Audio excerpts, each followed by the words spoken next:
Amazing.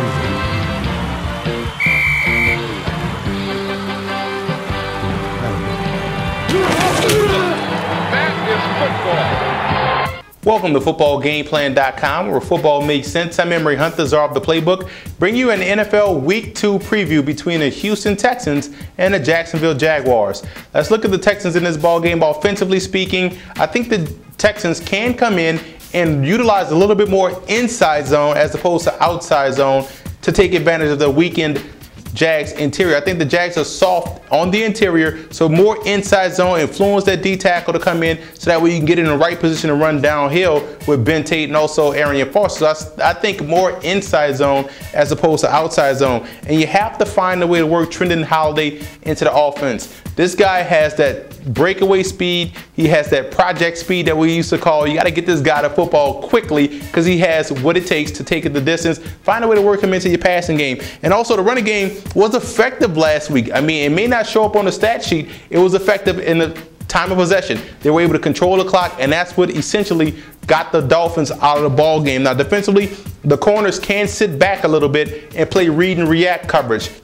When I'm saying that pressure from the front seven will cause Blaine Gabbert to get rid of that football quickly, so it's going to come out his first read, he will dump it off into the receiver's hand, so you can sit and react if you're a cornerback this week. And delayed blitzes may also be effective. Should the Jags offensive line hold up against the front four, front three, you can also get pressure by sending that delayed blitz to get some more pressure on Gabbert. The X factor in this ball game has to be the secondary. They have to make sure they make life miserable. You can play up on these wide receivers. You can either sit back in a zone type of coverage, but you can also pick apart the eyes of Blaine Gabbert. Now, you look at the Jags offensively, I was impressed with what I saw last week and them moving the football up and down the field against the Minnesota Vikings. What they have to come in and do, they have to utilize their depth in the backfield.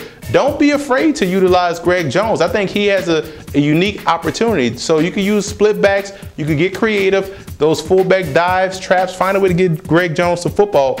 And I would say more sprint draws and screens and off tackle running. Why? You have to give an aggressive defense like the Houston Texans misdirections. You got to run at the pressure. So find Brooks Reed, find Connor Barwin, and run right at those guys. Off tackle running, screen plays, and also the sprint draw plays could work this week. And you want to attack vertically to loosen up that pressure. You're going to have to take some shots deep down the field. You did an adequate job doing that last week. Do so this week against Houston. Now, defensively, Tyson Alualu, I think, is being put in a bad situation.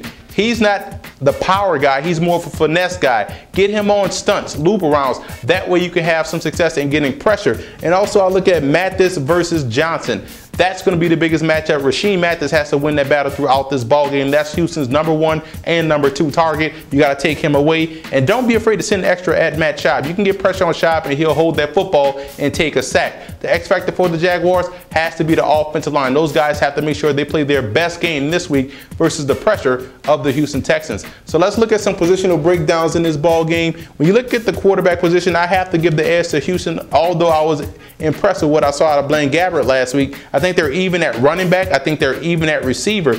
Tight end, O-line, D-line, linebackers, DBs, and special teams. I have to give the edge to the Houston Texans. Actually, you know what? I'm giving the Jaguars is going to be even for me at defensive back. I think the Jags do have a very underrated secondary. I like the way they have those front guys back there, and they also have some sneaky depth. So I think they're even in that aspect. Huge game right here, huge divisional matchup. I think the Jaguars come in and play inspired football, but I like the Houston Texans to win on the road versus their divisional opponents, get a leg up in the AFC South.